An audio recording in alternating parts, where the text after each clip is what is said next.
Good morning, Sherry. Good morning, It Nate. looks like it's going to be just the two of us this morning. No Ted, no David this time. So we are continuing our journey with Dante through the Divine Comedy. We are about to embark upon Canto V of the Inferno. Uh, Sorry there was no episode last week. I took my iPad with me. I was in the Mount Angel area to meet up with Jordan Daniel Wood, which was we had a great time. We shared a lovely dinner together. I got to see his lecture, but the Verbo that we had no Wi-Fi. So even though I brought my iPad with me so we could record the episode, Mm. we weren't able to. So there was no episode last week. So sorry about that, everyone. But today it's just Sherry and I, but we're moving forward into Canto 5. And since Sherry read last time and it's just the two of us, that means that I get to be our reader today. So I will, without any I love further when you ado, read. I want to thank you, Sherry. I'll jump into Canto 5.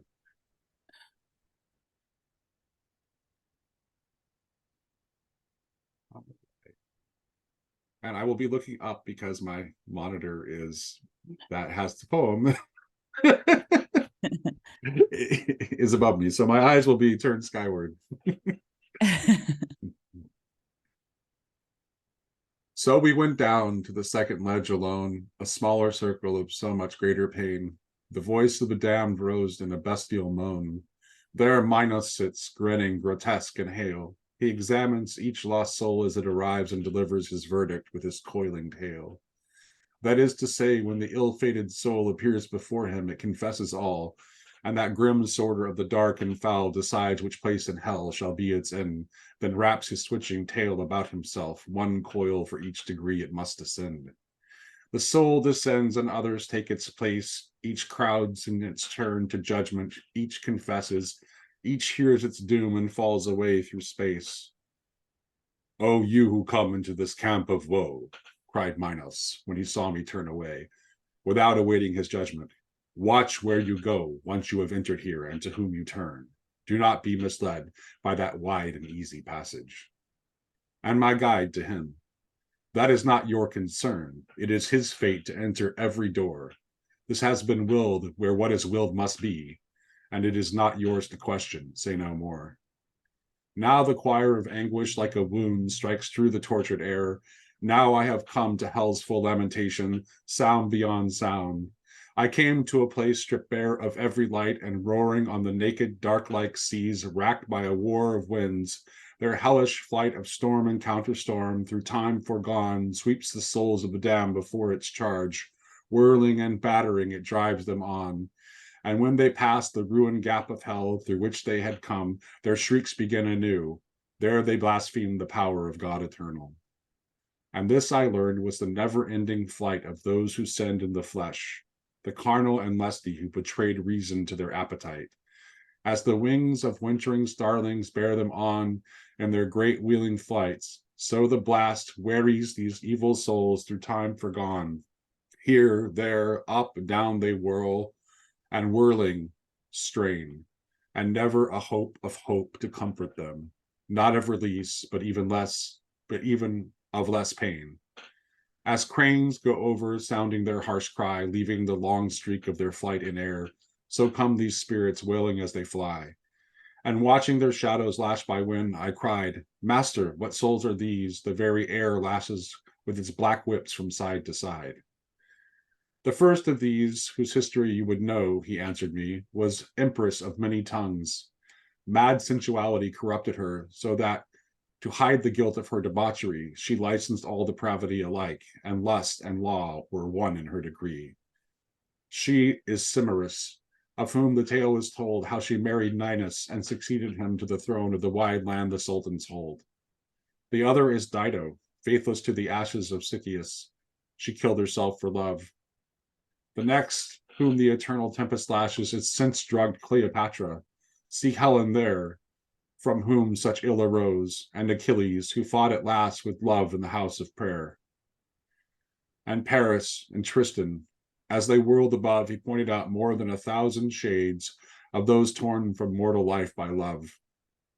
I stood there while my teacher, one by one, named the great knights and ladies of dim time, and I was swept by pity and confusion.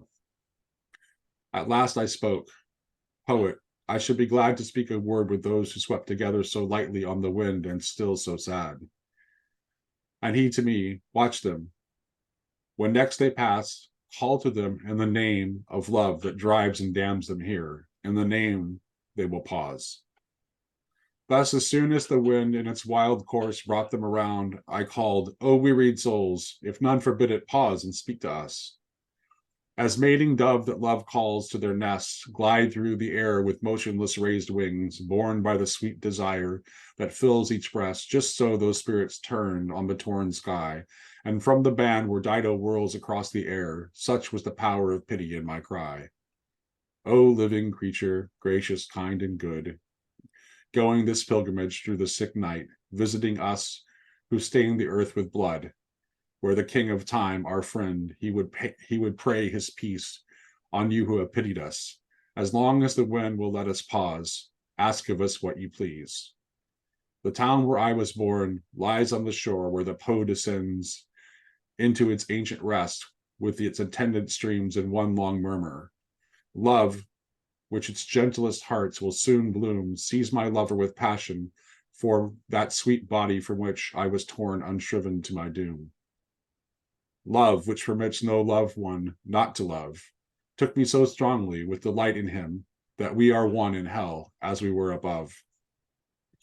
Love led us to one death in the depths of hell. China awaits for him who took our lives. This is the piteous tale that they stopped to tell. And when I heard those whose oft offended lovers, I bowed my head. And at last the poet spoke. What painful thoughts are these your lowered brow covers? When at length I answered, I began, alas, what sweet thoughts, what green and young desire led these two lovers to this sorry pass. Then turning to those spirits once again, I said, Francesca, what you suffer here melts me to tears of pity and of pain. But tell me, in the time of your sweet sighs, by what appearances found love the way to lure you to this perilous paradise? And she, the double grief of a lost bliss, is to recall its happy hour in pain. Your guide and teacher knows the truth of this.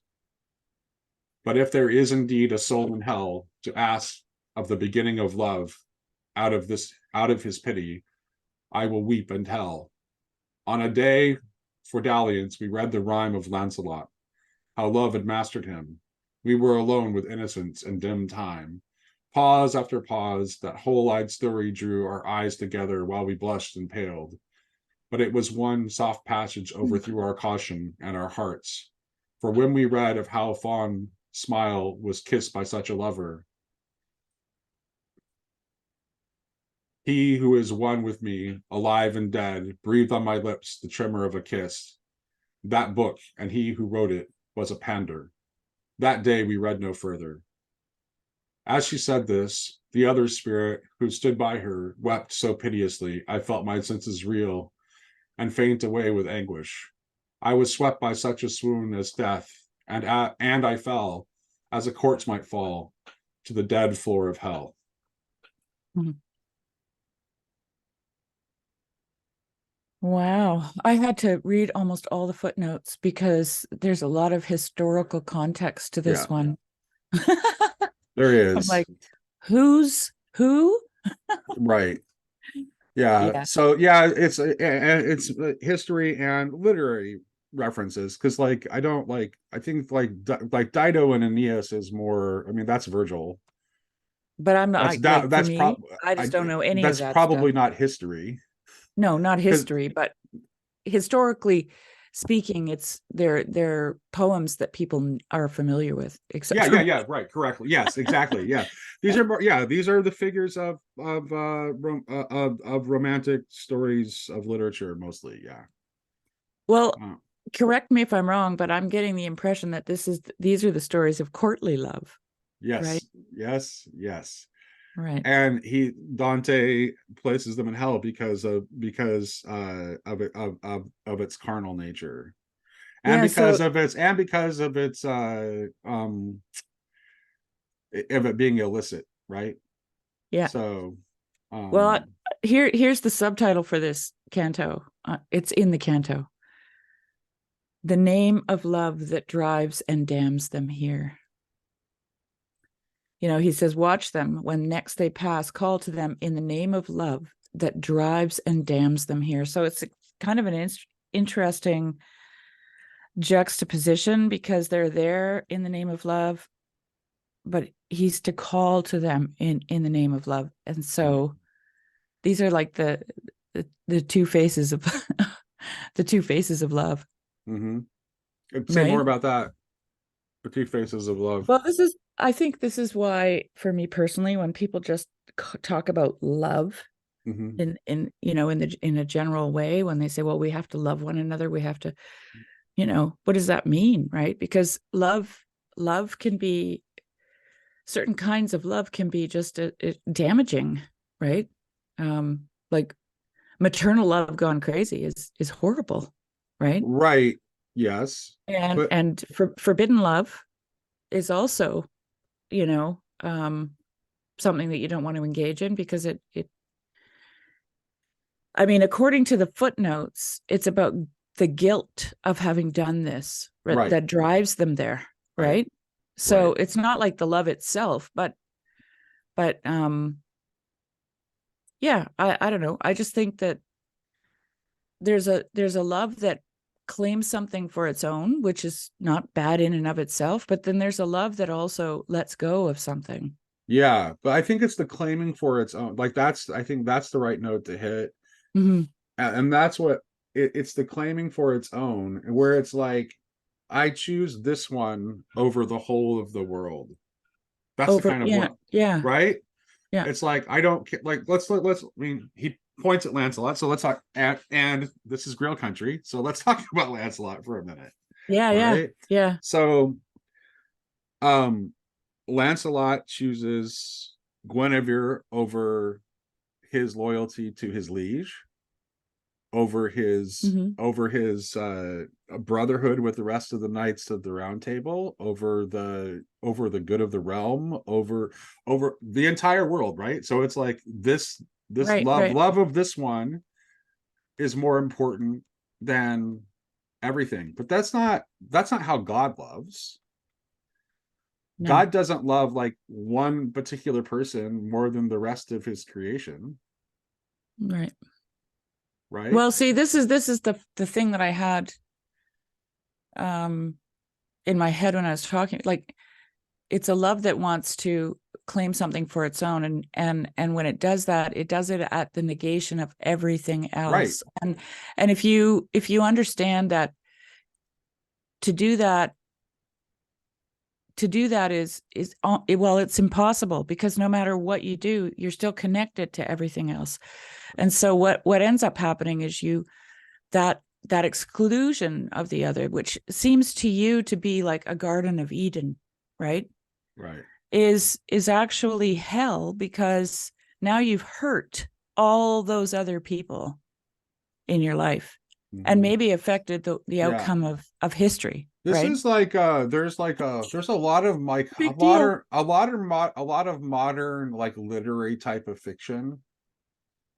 Like, a lot of them have this pattern where it's like, there's a heroine who is in a perfectly fine marriage, right? Like, her husband's not a is a decent person, like, she has a good life, and yet the heroine like tosses it away for this. And I'm not talking about romance novels, I'm talking about like finely crafted, Mm-hmm. literary fiction. Yeah. And but the woman like is somehow dissatisfied and throws it all away for this illicit For this one affair. moment. And like, and so like her husband, her children, all of their obligations are thrown aside, and this person is celebrated as the hero. She's the uh, heroine of the story, right? right, right, This is the character that the audience is supposed to sympathize with. right, right. And there's and it's actually like, I think that Dante is there's more going on in the act. Dante's a little harsh on the chivalric romances because, first of all, they portray the destruction that comes from, like, the round table falls apart. There's Right. a reason why, like, the reason why Camelot is one brief shining moment is because of Lancelot and Guinevere. Like, that's why it can't stay. It actually undoes, like, Right. the glorious reign of Arthur is undone by this. It, It's it, ultimately, would you say, because I'm not as familiar with the story as you, but would you say it was a disenchantment too? well, Like when Camelot falls apart? uh it's the enchantment, that it's the enchantment of Britain. So the idea of the enchantment of Britain, which happens Mhm. in the reign of Arthur, is actually doesn't happen until after. So there's a way in which the enchantment is more connected to, The retelling of the as I story. know, it prefigures the Grail quest. Like, the enchantment has to happen before the enchantment has to happen before the Grail quest is possible. So in some ways, it's like it there's this sense, like, there's this, and this is just my intuition speaking. I always have this sense, and this is one of the things that I find moving about the Arthurian material, is like, there's this sense that it could never have lasted and something Mhm. was going to undo it. Mhm. But the Grail cycle is the part that hints toward, like, there may be being something that could make this last the way we want it to last. And that's what the That's Grail the that's what quest. the Grail represents. Yeah. Yeah, yeah, Yeah. yeah. Which is the self-emptying love. Right. Right. Yeah. Yeah. That's the thing that makes it last, right? Like the self-proclaiming love And that's is the it. one that That destroys is it. that was very good that you said the self-emptying love, because ultimately the kind of love we're talking about here, and it's like, and first of all, I want to point out that Dante is moved by like, Yeah. it's flawed and it's destructive, but at the same time, it's so very human and so very understandable. And then in some way, there's something in that, like, total devotion that is like a seed of good, which is why he has compassion on them, and why he swoons again, you know. And um uh yeah, just that's but ultimately it is, and I think the thing you said about, like, that kind of, like, obsessive, like, maternal love, like, where it's like so single-mindedly focused on the child, That it is of the same character, where it's yeah. just like, it's not broad enough, and it's not, and there's something that there's something about it that is still possessive, Oh, like, it's a it's only possessive. Like right. this is the thing. Like it's not about the child. The child fulfills the mother.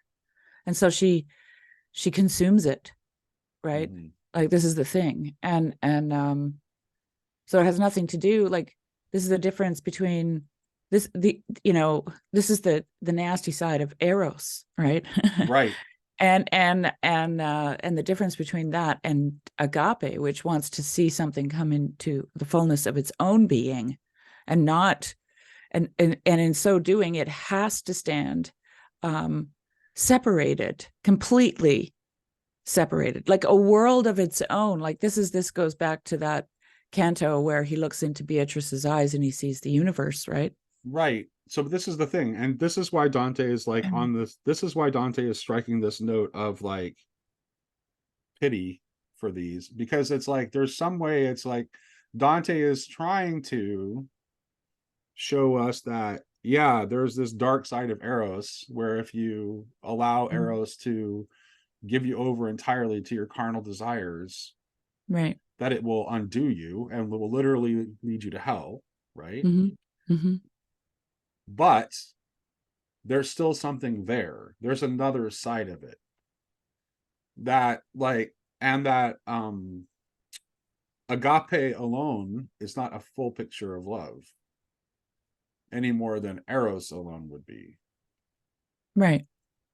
Yeah. And I think, and I here's the why, because, and it has to do with, like, so agape is self-emptying, and it is like but the self-emptying is toward the purpose of union. Like that's why you Yes. like, so it's like, oh, so agape leads into a redeemed eros when put into practice, Mhm. Yeah. because it is ultimately, it is the eros that is the possibility of union without devouring when it's wedded to agape Mhm. together. Well, When either, yeah, go ahead. there's a reason why Cupid is depicted as having an arrow. I think because when I think of, and not just because of arrows, Right, but right. because when I think about arrows, I think of it as a driving force, like it's something that pierces, that right, that Because it's moves. connected to desire, like desire, which Right, is like the it thing. moves in, but agape is its beautiful opposite in that it moves out, right? So Eros has to be transformed within the person to become agape. And it's and it has to do with, well, what is, and I think it ultimately has to do with what the object of where the desire is aimed.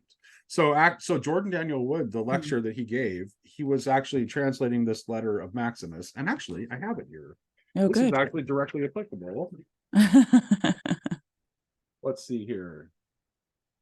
Okay, here we go. This is the very beginning of the letter that Jordan Daniel Wood was lecturing on. They say there are three things that move human beings. Now we're talking about the movement of what are human beings moved by? It's desire. That's what Right. moves it, right? Yeah. Okay, so that's what we're talking about. Or rather, there are three things toward which human beings are freely moved through their own intention and disposition: God, nature, and the world. When one of these draws someone, it pulls that person away from the other two and changes the person moved into itself. It makes that person by position into what the mover itself is known to be by nature. In other words, we become whatever it is that we direct that toward. So, and this is, and Max, which is, and Max, the main point that Maximus is driving at in this letter is that nature is insufficient. Mm-hmm. That like that desiring nature is certainly better than desiring the world. So the people that are in this hell, their desires are desiring the world, right? To desire one person solely is desire their world and your world to like come together, but it's Mm-hmm. Yeah. desiring a world, because a person, there's a way in which a person is a world, Yeah. right? Each person is Right. a world. Actually, Joseph, his Yeah. that beautiful statement that he shared from his rabbi friend, Yeah. um Yeah. um made that point too, and that's entirely right. That's the whole microcosm macrocosm thing. Each person is a world. So to desire one person and one person exclusively is part of this desiring of the world, or you can just be desiring like all the desires of the flesh, you know, to desire. But the desire of the world is to desire like the things of the world just for their own use, right? It's that possessive kind of desire. Right. The desire for nature is actually like, that's what brings, like, sort of like, you could connect that to the way Dante talks about in the previous canto when he talks about kind of like the best of the pagan world. It's like Yeah. they're a representative of desiring nature, like all those things that are best by nature. But the reason that the so but Dante has them in limbo, and Maximus would kind of like agree that he's pointing at something real there. And what he's pointing at that real is that ultimately that desire for nature alone is not enough, because human Well, beings were it's not culminated. right. It doesn't culminate, right? It's like standing on a stone in the middle of a stream. You're not on the one side, you're still trying to make the effort to get across, but you're just stuck in the middle on the stone and you're not getting to your And destination. it's also to not recognize the infinity of our desire. Like it's to direct our desire toward finite things when actually our desire is, there's a reason our desire is infinite and bottomless for a reason. The reason our desire is infinite and bottomless is because the one true object that can fulfill it is the infinite. Yeah, well, that's that. I would put It it is. this way, that it's the thing that moves us to make the journey, right? And if we're not moving, then then we're static, and we're not. It's the journey is what makes us, right? Right.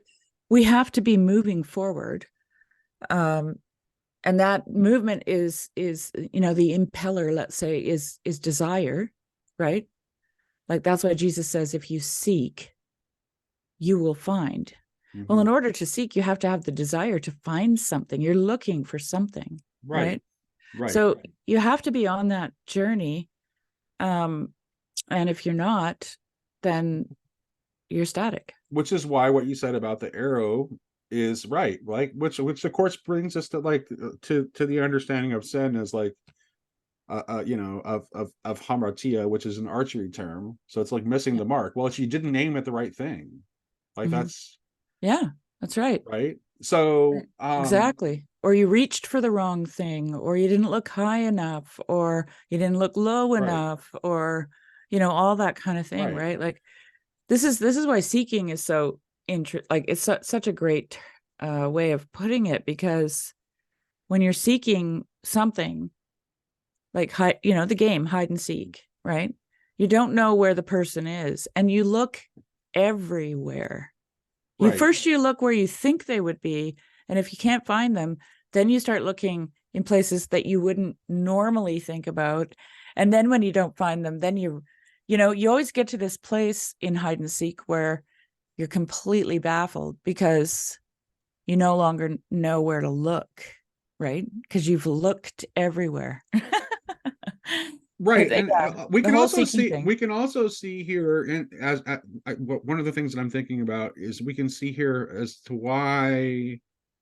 So as to why the early church valued celibacy, right? Because the celibate life frees one to love more broadly, right? So if the celibate priest is not, rather than rather than having obligations which tie them to the love of one's particular children and the love of one's particular spouse, is free to be a father to the Oh, entire flock, right? yeah, yeah. um I and think they were also celibate because they thought Christ was returning like sure, tomorrow. right, So it was kind of like, well, we shouldn't, necessarily be engaged in that kind of. I don't think it was the activity itself. I think it was the idea of permanence, right? Like establishing a family and getting married means you're going to be around for a long time. Like you're looking way into the future when you do that, right? right. Well, and I also think I'm not sure that, like, again, it's like I'm not, and I'm just saying, like, I think this is what motivated, like Yeah. that's what the thinking was. But there's a way in which I'm not necessarily, I'm not giving it a full endorsement either, because there's a way in which I think that, like, it's setting up a false choice between the universal and particular. Yes, it is. Yeah. And that it's like, I don't know that.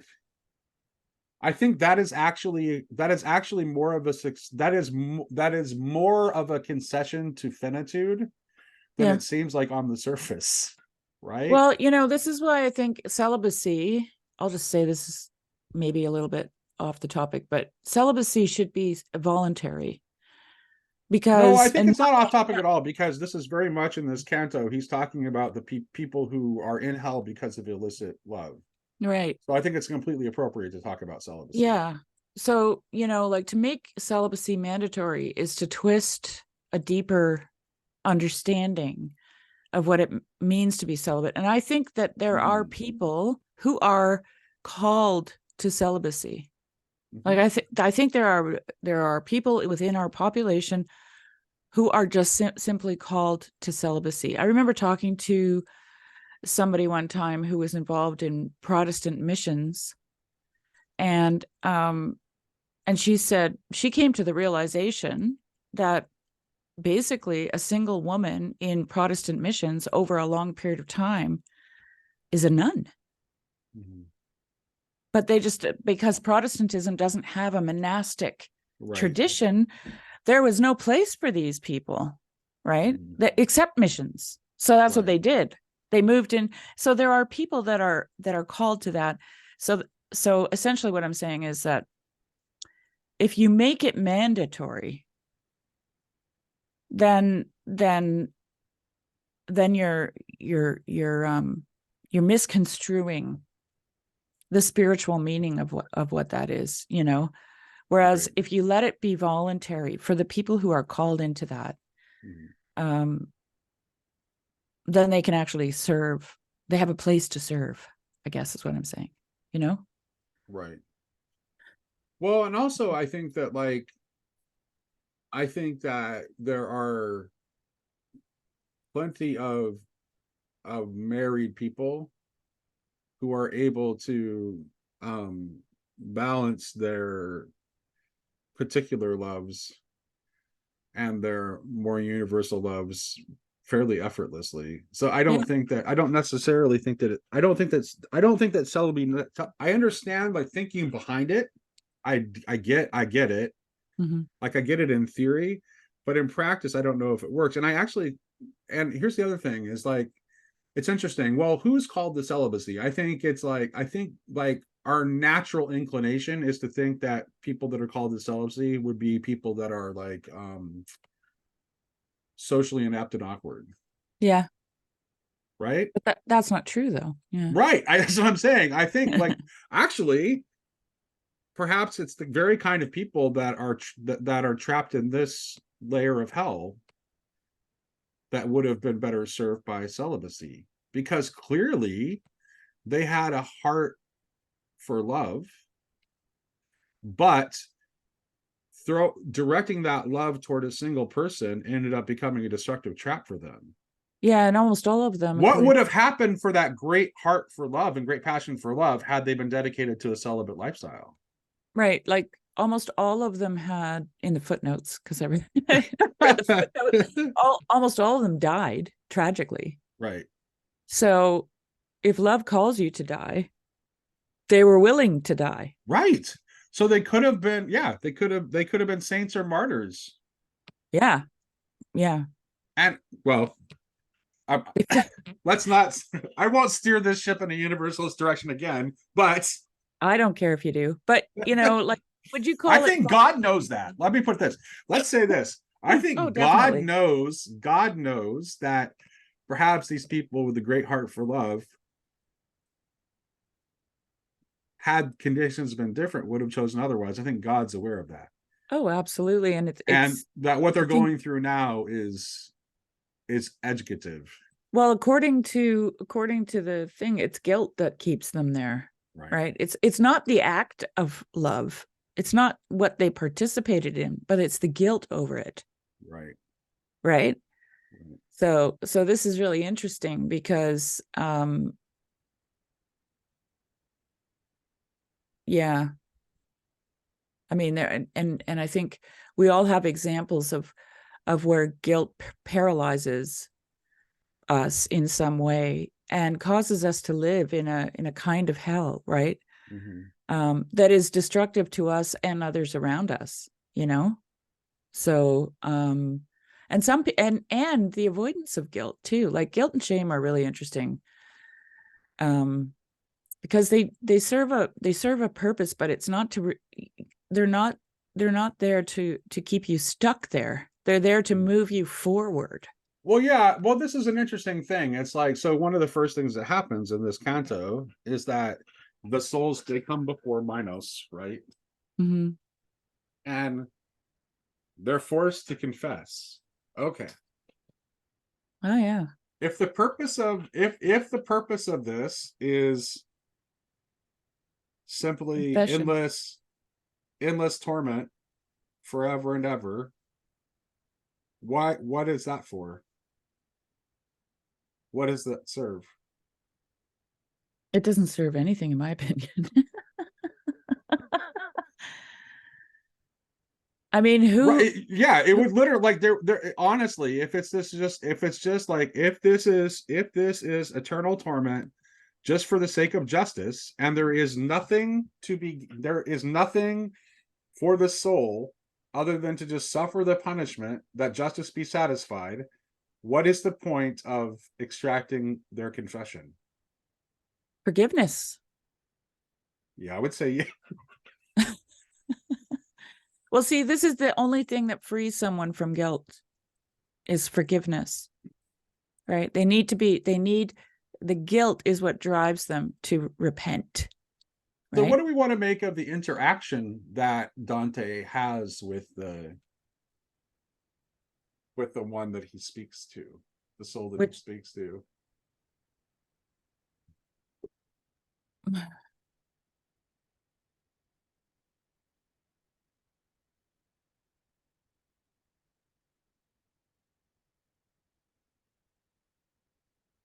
have you got This an is this is example? how this is how he so this is how Dante is addressed. O living creature, gracious, kind, and good, going this pilgrimage through the sick night, visiting us who stained the earth with blood, where the King of Time, our friend, he would pray his peace on you who have pitied us. As long as the wind will let us pause, ask of us what you please.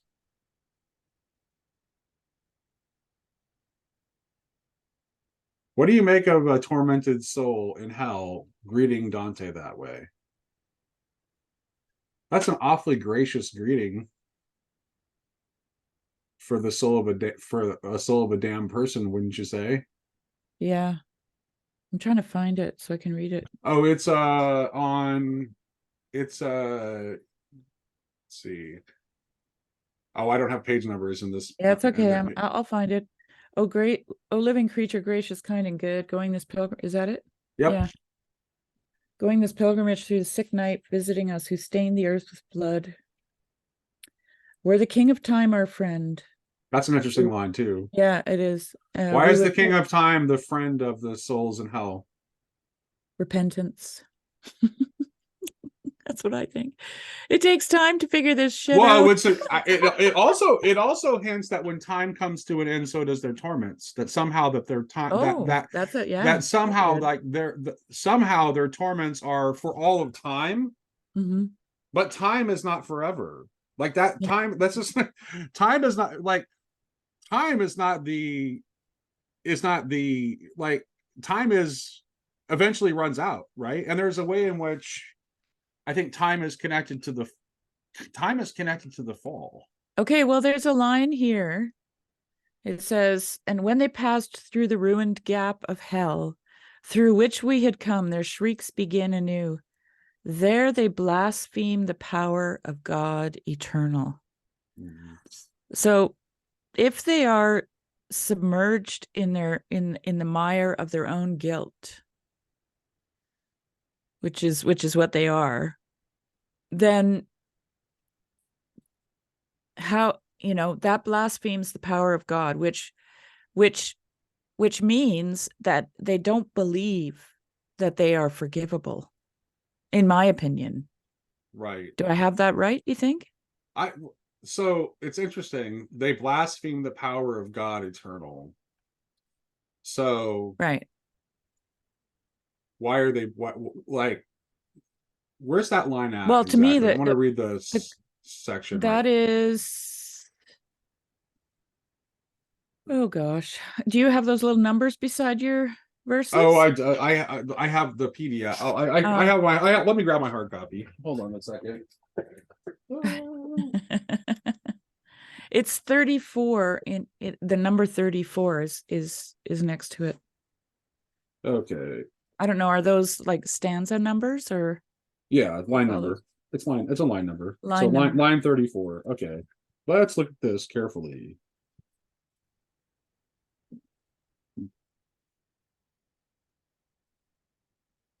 Okay, I'm gonna actually go up a little bit before it. Yeah. I came to a place stripped bare of every light and roaring on the naked dark like seas, racked by a war of winds, their hellish flight of storm and counterstorm through time forgone, sweeps the souls of the damned before its charge, whirling and battering it drives them on. And when they pass the ruined gap of hell through which they had come, their shrieks begin anew. There they blaspheme the power of God eternal. Hmm. It's interesting. See, I just think that the blasphemy happens in just by way of their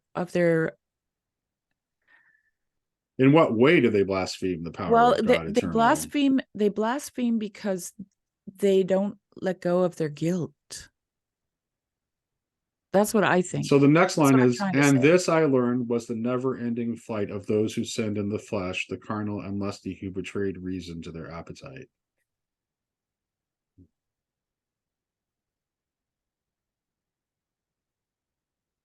Here, there, up, down, they whirl and whirling, strain with never a hope of hope to comfort them, not of release, not even of less pain. Mhm. Like they have no hope, right? And Yeah, yeah. and it's That's interesting because I keep going back to that line in the beginning where he said they have no hope of death. And I think right. that that's like a gate that we need to pass through when reading this poem, because that seems to be like an overarching theme, right? And if you look at death as a death to self, not just an Mhm. actual physical death, or an eternal conscious death, tormented death. But you look at it as a dying to oneself. If you hold on to your guilt, then you haven't died to it, right? Like I'm speaking from a place of experience. Mhm. And I don't want to get into the details because I feel really guilty about it. But I will say that I held on to a certain guilt for many, many, many, many years, and it ate me away. Mhm. And and it was almost, well, I would say it was largely responsible for my entering the Orthodox Church, because I needed to confess it, okay? Mhm. And I needed someone to hear it, and I needed someone to forgive me, Mhm. okay? And as soon as that happened, I Which felt, wasn't something that you could have access to in the tradition that you were you raised in. how do you do that to yourself? Right. I said that thing out loud. I asked God to forgive me, but I needed somebody outside of Yeah. me Right. to hear it and to say it's okay, Yeah. right? Um, and I know that a lot of Protestants will rip their hair out when I say that, but I'm sorry, but saying it to God is, let's be honest, there's a great wall of silence there. I Mhm. might know that he forgives me. Well, there's another I thing might though, not but know that he forgives me. we're Christians, right? And where is and how is God revealed to us as Yeah, through Christians? one another. Well, yeah, but through a human face. Like for Right. us, God has a Right. human face. Yeah. And Yeah. so that we would need to look at another human face to know that we are forgiven seems to Mhm. me to be perfectly comprehensible. Like, Well, it was because of that experience that I realized how important it was to have a confessor mhm. in your life. Okay. And if you're watching this and you're Protestant and you don't have any intentions of joining the Catholic or Orthodox What Church, was why find somebody. why were the apostles given the power to forgive sins if we're not? Right. Yeah. what what's the Protestant? I honestly don't know what's the Protestant explanation for that. I can't imagine they have a decent one. Like it's They'll like have one, but it won't be good enough for me. like Yeah. so. No, and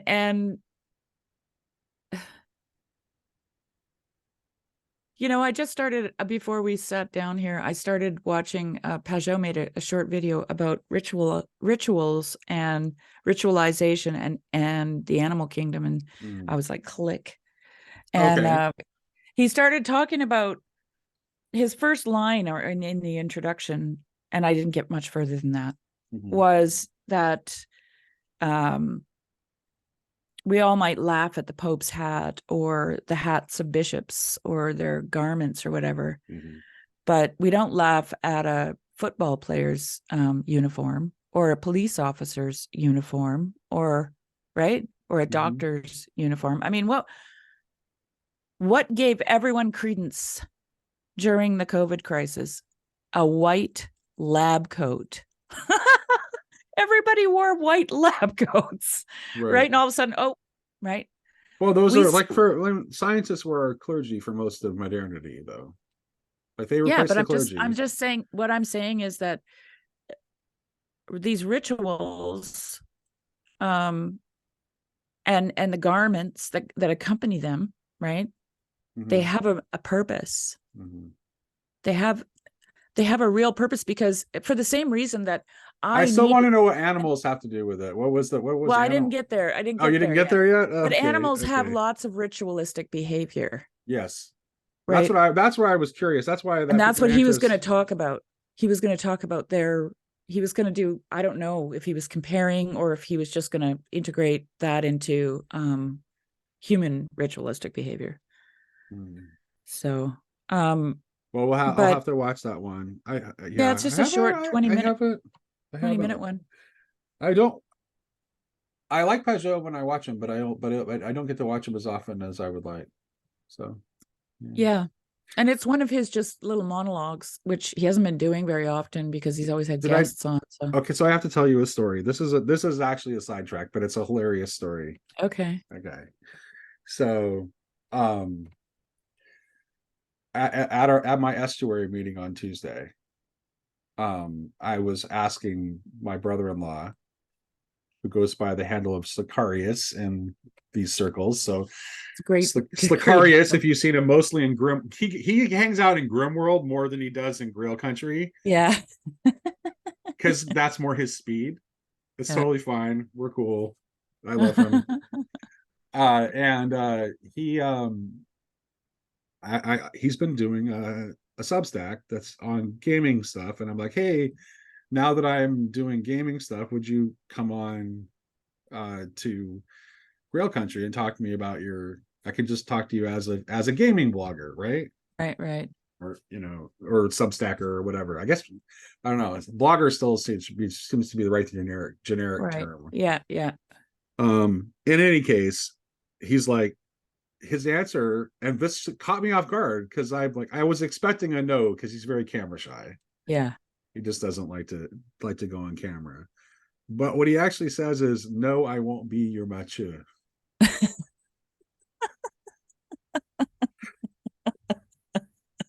And so, right, which was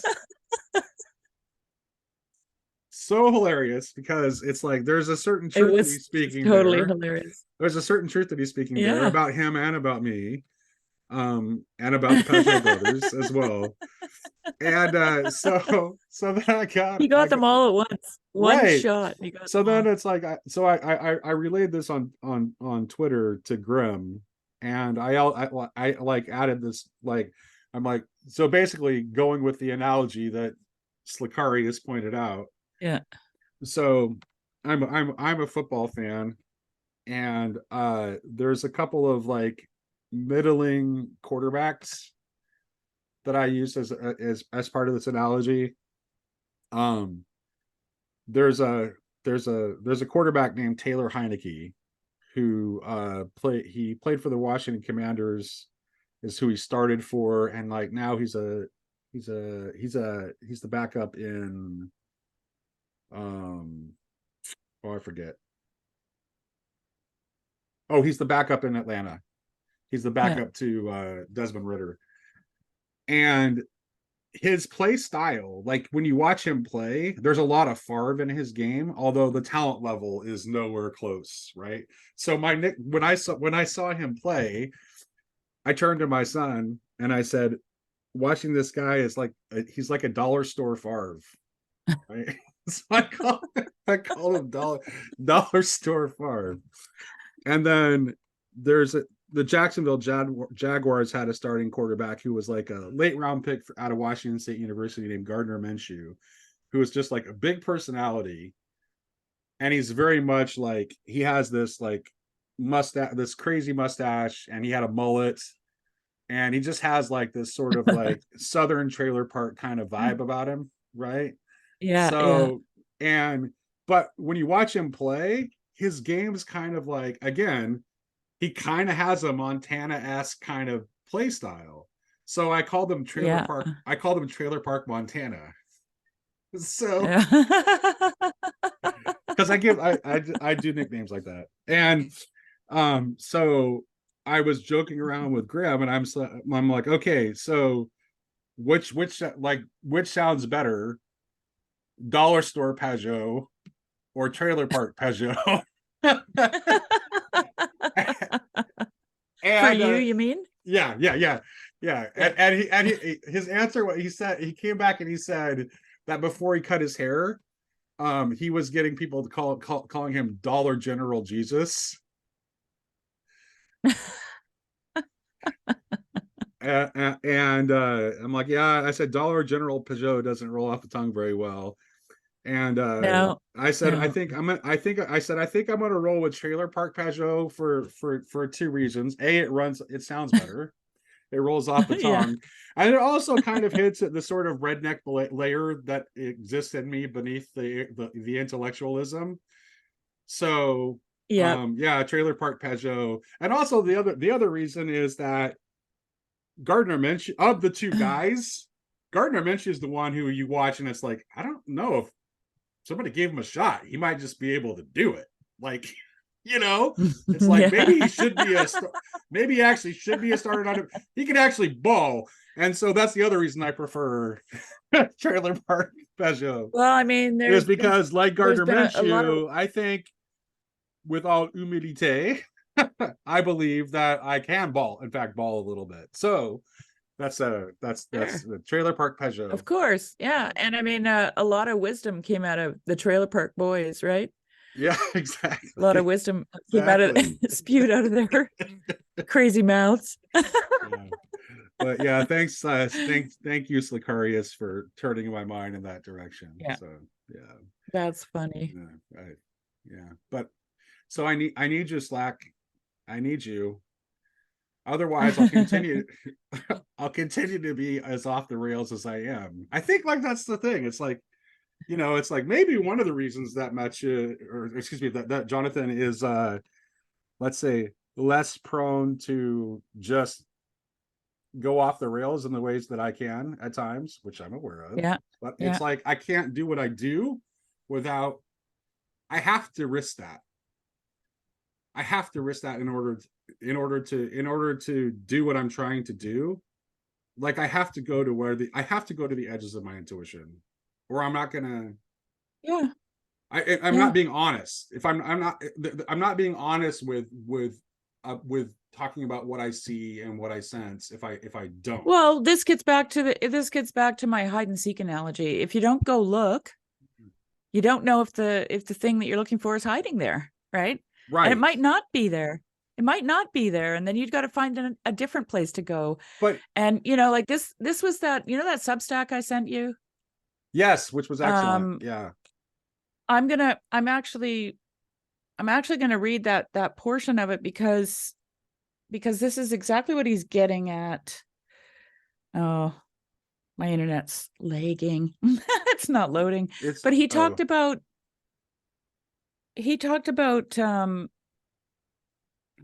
oh, here we go. Let me see. This one here. Oh.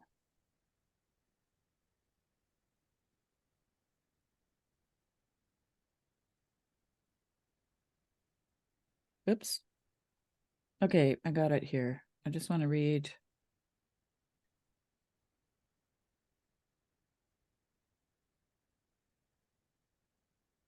It was Here. Max Leif that put you onto that Yeah. Substack, right?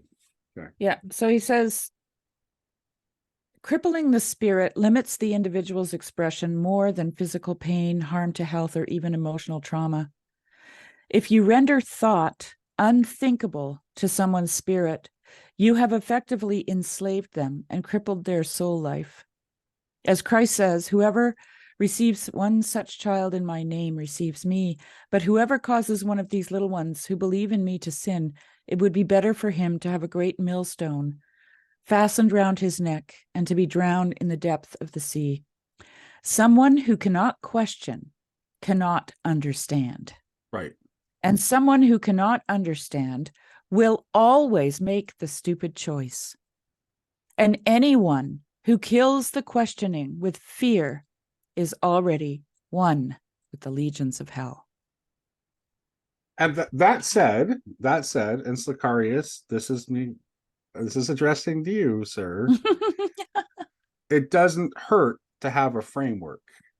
So having a partnership with someone who's more of a systems thinker who can help you build a framework could help you like focus better, I would say. Let's put it that way.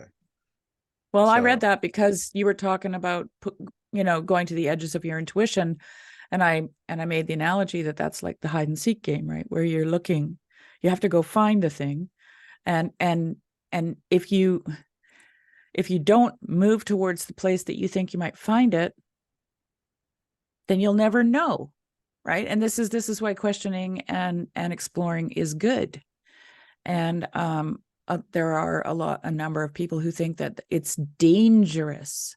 Yes. Well, based on the number, like, look at this. There are definitely certain it's corners always of this dangerous. corner that think that I am dangerous, right? It's always yeah, but the thing is, like, it's always dangerous to walk to the edge of a cliff and look down, right? Or climb to the top of the mountain. That's dangerous.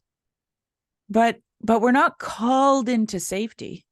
We're not called to be safe. Well, right. Yeah, that's true. And I would say that like part of like I think the reason, like one of the things that enables me to do what I do is that my faith is pretty strong. I don't have a lot of anxiety.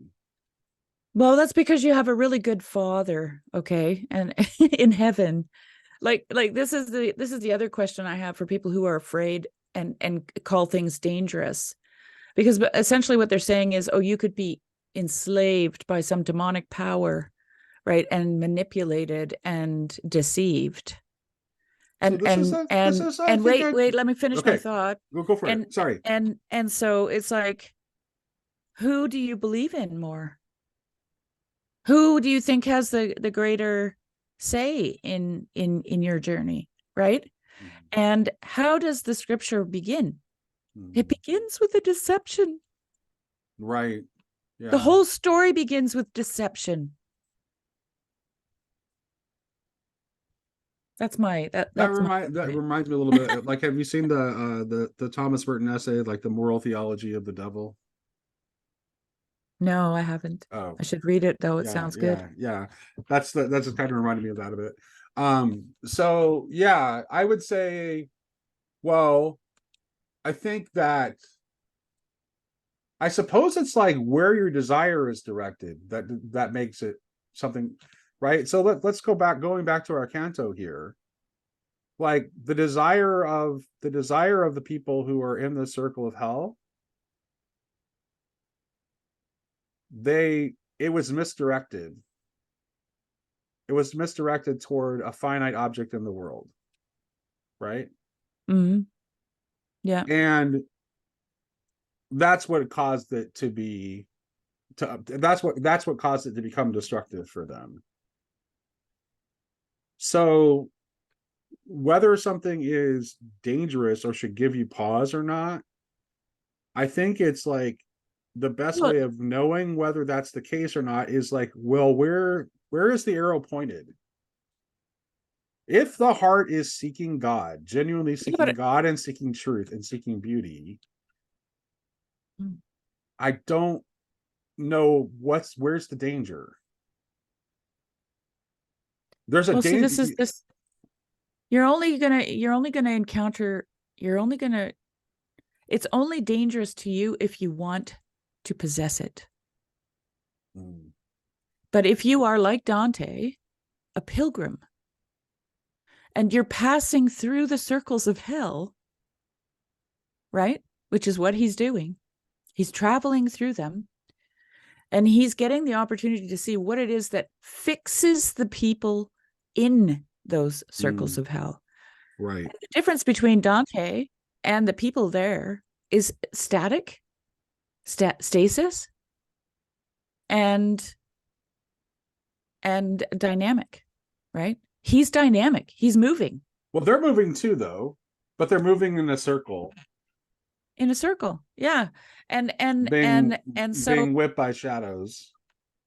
yeah, like I just don't, at the risk of sounding really repetitive.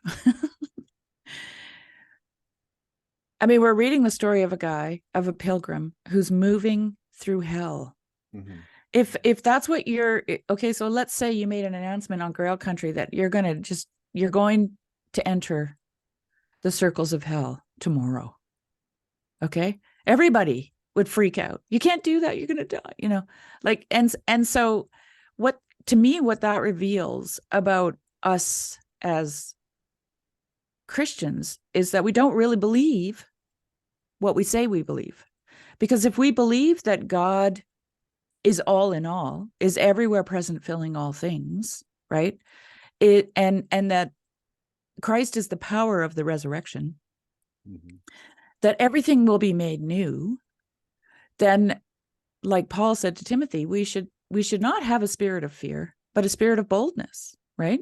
Mm. And we should, like, where did Paul preach his Mars Hill sermon? On Mars Hill. What was Mars Hill? What was it? It was a place where pagans met. And I'm not telling people to go out into the, the dirtiest, like there's something very self-righteous about that. I'm going to go preach the gospel in a bar, and then pretty soon the guy's crying in his beer and lost his marriage and all the rest of it, right? Like I've seen that I've literally seen that happen. So we have to be careful, or let me say it this way, we have to be discerning. But if we want to, if and I don't think we want to do this, it's our orientation. If our orientation in life is towards God, then we will be emptying ourselves out and not possessing things. And in that way, and you have to do that if you're on a journey. If you're never anywhere for any length of time, you can't hold on to anything. Right? Like if you're literally walking a path like a pilgrim would, mm-hmm. you don't have anything. You have nothing. Which allows you to enjoy everything. Yeah. Yeah. And yeah. And, that's actually yourself. Possession is so much which is why possession is so much at the core of how it gets twisted up, right? Like that's why the kind of love that the folks that Dante is depicting here, that's why it destroys them. That's like why. Yeah.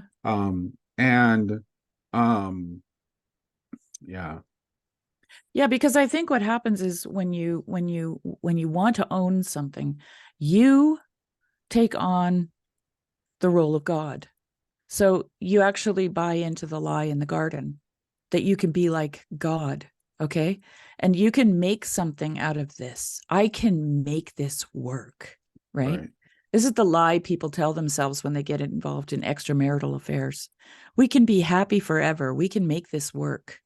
Right. And then in the process, they just destroy life after life after life, right? Yeah. And so it's like,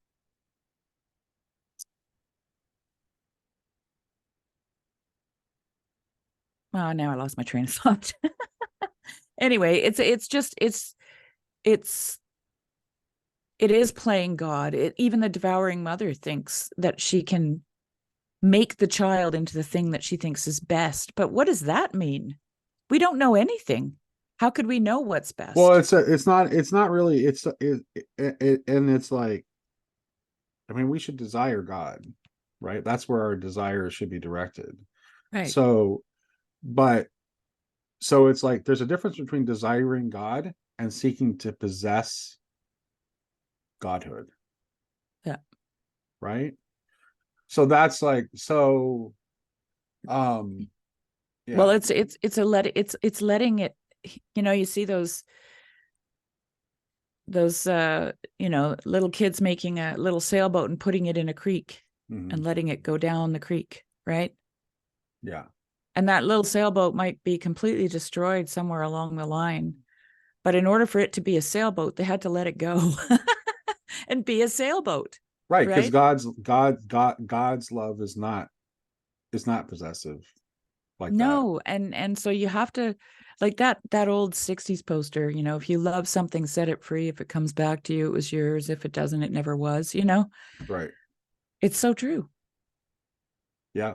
That's true. And but here's the thing though, if that's true, if that's the picture, then the then determinism is a massive deception. Well, yeah, and that's where I always have to argue with my own self about fatalism. Like there's a certain Right. Yeah. fatalism Yeah. there, but like Jess said in the last conversation we had, it's a good one. It's a good fatalism. Yeah. Well, I it's mean, like it's not fatalistic in the sense that, some make it and some don't. For me, everyone makes it, and it's the journey that is the important thing, because it's making you real, right? right. And in order for that to happen, your father has to let you go, Right. which is exactly what happens in the garden. Like, Well, I think you know, one of the ways that I like to talk about it is that like what the better way to think about providence as opposed to thinking of providence as if every step on that you're taking, let's use this journey analogy. mm-hmm, Like so let's say like a very, let's say, like high determinist view of providence would say that as you're making the journey, each step on the journey is predetermined, right? What I would say, the way I view providence is that where you start from and where you end, which is God, mm-hmm, right? mm-hmm, mm-hmm, mm-hmm. That's what's determined by Yeah, providence. yeah, What happens along the journey, that's not. We have so much more control over that than we think we do. yeah, So even the things that yeah, seem beyond our control, which leads us back to the thing that I was saying earlier about like why we do you remember that conversation we had about 2 years ago about the loaves and the fishes? yeah. I don't know if I remember all the details, but I do. Right. Yeah, I've been thinking about that one a lot lately because it was one of the, I was really early on, and it's not that great a conversation. I think it only has like 161 views or something like that. But there was something that was like, and I still, that's something that I still haven't quite got, and I don't know if I ever will. That's still just like on the edge of what I can see that we were trying to point at there. But it mm, has to do with, but at the core of that, it's like, I don't think Jesus was telling us to settle for nature and finitude. Like I just don't. Like there's to me, I almost had this conversation with Chris Petkow because to me, like there's a seed of something real in like the prosperity gospel that gets twisted up because of materialism. yeah, But yeah. Oh, definitely.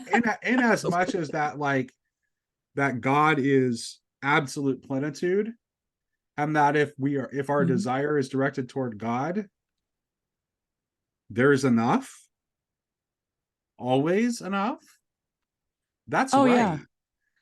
yeah. Well, see, this is The problem is thinking about those things in overly materialistic terms that causes it to get twisted up. But there's a seed of something real there, yeah.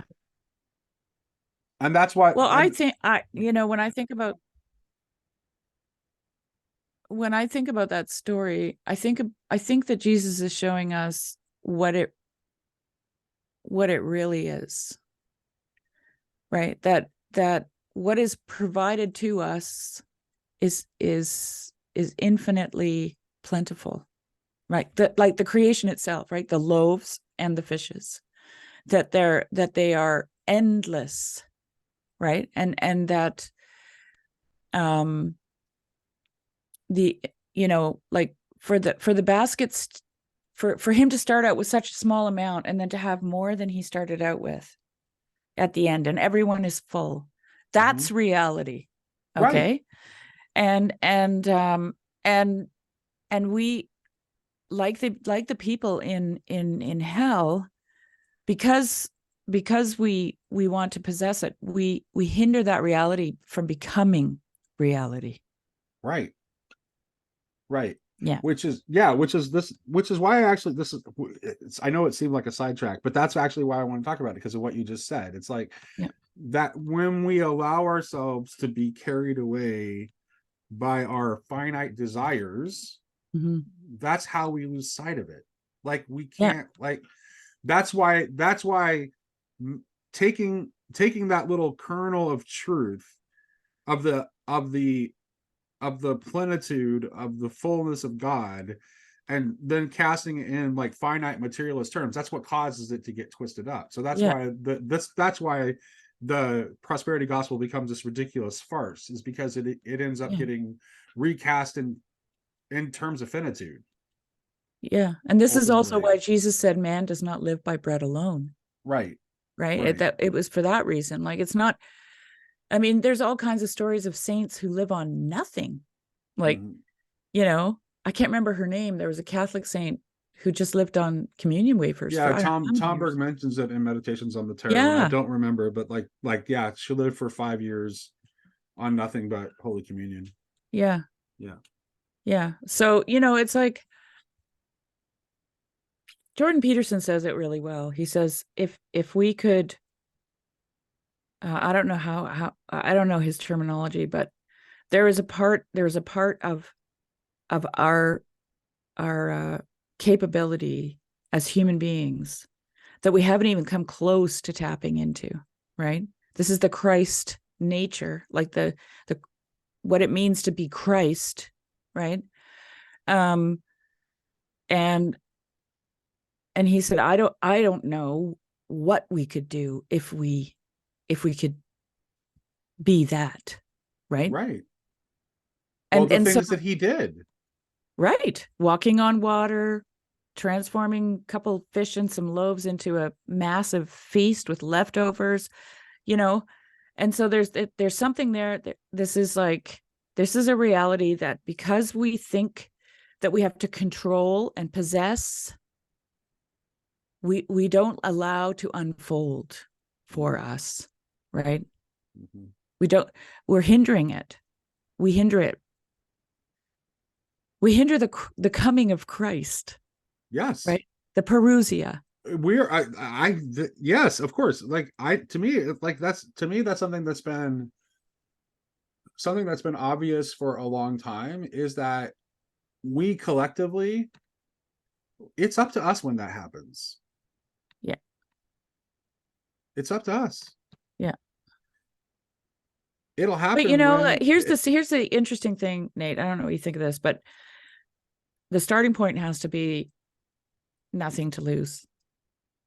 Right? So like at that loaves and fishes moment, there was what? Nothing to eat. freedom's just another word for nothing left to lose. There you go. And I always think of the wedding feast too, where the people who had something, who were invited, they never showed up because they had whatever, something came up and they couldn't make it. And so they send out, the bridegroom sends out, or the father of the bride or whatever, sends out his servants to collect people off the street. And they all show up, right? And I mean, I had the experience of being homeless and living on the street. And I tell you, if somebody invited me to a meal, I would have been there like no problem. Immediately. I mean, I did take part in a few of the free meals at the Hare Krishna temple. My mom told me that my mom was over for dinner last night, and then we sang karaoke afterwards, and because my mom likes to sing, as you know, Yeah. And so she was telling this story over dinner about like a friend of hers who likes to pray in the car.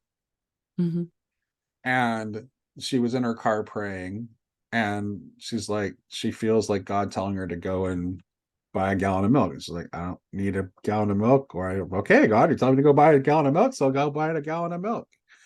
And so she goes in and buys the gallon of milk, and she she comes across this woman who is like on her way to the store to buy a gallon of milk, but she's not sure if she Oh, has enough money, but she needs milk for her child. oh, And so she had the gallon love of it. milk in her car to give to the woman Yeah, and because the coolest thing about that is they actually found each other. and that's Right? but see that's the kind of that's a really good illustration of the plenitude of God, and shows you how different that is from like the way like the from the way that it gets twisted up with the prosperity Yes, gospel. exactly. It's it's The it's a prosperity gospel is not a mystery, never been a mystery to me. Okay. It's never been a mystery to me. It's like, yeah, of course you'd think that because you want shit and you want lots of it. right, yeah, but then it gets right, but then it's like it's really annoying to I find it annoying because there's this little kernel of truth at the very like root of it, which is this Yeah, idea that God will provide and there is enough. yeah, That part's true, it's true. but that Yeah. doesn't mean that God wants you to have a jet ski Well, or it a wasn't private untrue. plane. It wasn't untrue when the serpent said to Eve, you shall not surely die." Yeah, yeah, Right? yeah. That was true. She didn't drop dead. She just died slowly. We exchange. I mean, we became confused about what life and death are. Mm-hmm. Yes. Yeah. Yes. So there's a way in which our state is a state of living death. Well, that's what Jesus said. Let the dead bury the dead. Yeah, that's why he says Yeah. it. Yeah. Yeah. Yeah. Yeah. That's something I'll give that. I mean, that's something that I think that's a bone I'll throw the Calvinists. They get that one right. Yeah. Like we are dead. You know, we are dead. Yeah. But for them, we're not just dead, but we're putrefied. Yeah, I know. That's the problem. Yeah. We're a stinking, disgusting mess. Yeah. Yeah. Well, Nate, I'm sorry, but I have some guests here today, so Oh I well, yeah. go. We're just kind of like we're just kind of free form at this point anyway. Yeah, yeah. We're way far away Well, from I don't think we Dante. got that far away from it because I No, I do don't think either. that, this idea of possession, um, it fits nicely to this because they're possessing their guilt. They're owning it. They're holding on to it, not owning it in the best way, right? But actually they can't let go of it. And for that reason, they're stuck. They're stuck in hell. They're stuck in the hell of guilt and shame. Right. Yeah. And also their desire for their lover was also a possessive love by nature. It's like Right. Right. I want this one to the Yeah, exclusion of all others. exactly. I want to like there's a way in which that's like you not when your desire for the other is so strong that you want to absorb them into your own being, you're not letting them be them. Mm-hmm. It's not actually healthy. Mm-hmm. Um it clings too tightly. Yeah. Before we close, I want to read. We forgot to read Oh one of yeah, do David's we want to read poems. this? Yes, Yeah, let's read David's I'm going to poem read on this the one canto. from Canto V. All right. Um, where are we here?